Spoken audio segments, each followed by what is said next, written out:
ក្រសួងរៀបចំដែនដីនគរូបនីយកម្មនិងសំណង់ចេញសេចក្តីប្រកាសព័ត៌មានដោយយល់ឃើញថាឈ្មោះងៅមេងជ្រួនពៅវ៉ាណែសានតេងនិងឈ្មោះតាន់គឹមរិតបានបំផុសបំផុលញុះញង់និងចេតនាប្រមូលផ្ដុំដែលប្រឆាចពីស្មារតីនិងយន្តការដោះស្រាយបញ្ចប់វិវាទរបស់ក្រសួងដែនដីនគរូបនីយកម្មនិងសំណង់សេចក្តីប្រកាសព័ត៌មានក្រសួងរៀបចំដែនដីនគរូបនីយកម្មនិងសំណង់ហៅកាត់ថាដនសមានកិត្តិយសសូមជម្រាបជូនសាធារណជនជ្រាបថាកាលពីព្រឹកថ្ងៃទី28 ខែមេសាឆ្នាំ2025 Page Facebook អនាគតថ្មីបានផ្សាយអំពីករណីវិវាទដីធ្លីដែលក្រសួងកំពុងពិនិត្យដោះស្រាយរវាងប្រជាពលរដ្ឋជាមួយលោកលីសៃខៀងស្ថិតនៅឃុំអូបេជន់ស្រុកអូជ្រៅនិងសង្កាត់អូឫស្សីសង្កាត់ផ្សារកណ្ដាលសង្កាត់និមិត្តក្រុងប៉ោយប៉ែតខេត្តបន្ទាយមានជ័យចំពោះករណីនេះក្រសួងសូមជម្រាបជូនអំពីសាវតារនិងវឌ្ឍនភាពនៃការដោះស្រាយដូចខាងក្រោមនៅឆ្នាំ2003ឈ្មោះលីសៃខៀងតំណាងឲ្យក្រុមហ៊ុន ASK NKH បានប្រមូលទិញដីទំហំប្រមាណ787.69 ហិក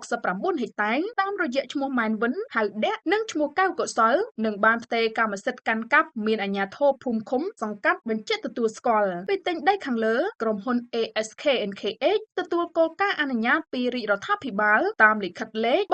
361សជណចុះថ្ងៃទី12ខែមីនាឆ្នាំ2003លិខិតលេខ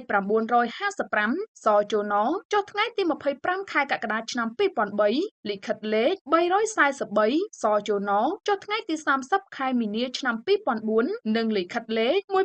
1114សជណចុះថ្ងៃទី5ខែកញ្ញាឆ្នាំ2003របស់ទីស្តីការគណៈរដ្ឋមន្ត្រីពាក់ព័ន្ធការធ្វើផ្លូវដាំបង្គោលភ្លើងតបណ្ដាញអគ្គិសនីពីថៃការបង្កើតតំបន់សេដ្ឋកិច្ចពិសេសនិងបង្កើតផែស្ងួតវិវាទកើតមានឡើងនៅពេលដែលឈ្មោះលីសៃខៀងបានចេញទៅស្នាក់នៅក្រៅប្រទេសមិនត្រឡប់មកគ្រប់គ្រងជាប់លាប់ដោយផ្ទាល់ហើយមានការអះអាងថាទីតាំងដីខ្លះពុំទាន់បានទូទាត់ថ្លៃដីគ្រប់ចំនួនទីតាំងដីខ្លះពុំទាន់បានទិញទីតាំងដីខ្លះទៀតត្រូវបានឈ្មោះម៉ែនវិនហៅដេកនិងក្រុមគ្រួសារយកទៅលក់ឲ្យអតីតជនហើយទីតាំងដីមួយចំនួនទៀតមានការចូលកាន់កាប់និងទិញលក់បន្តបន្ទាប់ក្រោយពីឈ្មោះម៉ែនវិនបានទទួលមរណភាពបច្ចុប្បន្នករណីវិវាទខាងលើក្រសួងដនសបានសម្របសម្រួលដោះស្រាយបញ្ចប់មួយចំនួនតាមគោលការណ៍ឈ្នះឈ្នះនិងកំពុងបន្តពិនិត្យដោះស្រាយជាមួយភាគីពាក់ព័ន្ធដែលនៅសេសសល់ក្រសួងដនសនិងគណៈកម្មការសុរិយោដីថ្នាក់ជាតិយល់ឃើញថាការបំផុសបំផុលញុះញង់និងចេតនាប្រមូលផ្ដុំរបស់បុគ្គលមួយចំនួនរួមមាន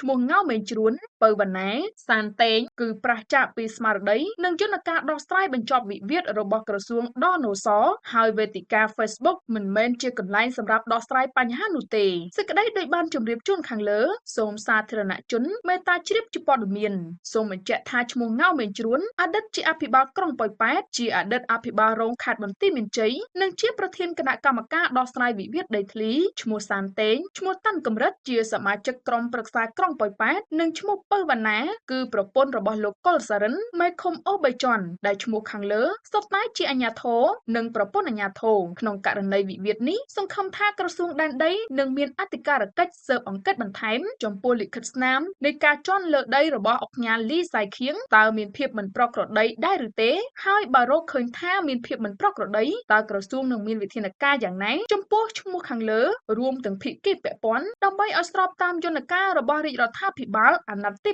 7ដែលមានសម្ដេចមហាបវរធិបតីហ៊ុនម៉ាណែតជានាយករដ្ឋមន្ត្រីនិងស្របតាមយន្តការរបស់ក្រសួងដែនដីដើម្បីបញ្ចប់បញ្ហាដីធ្លី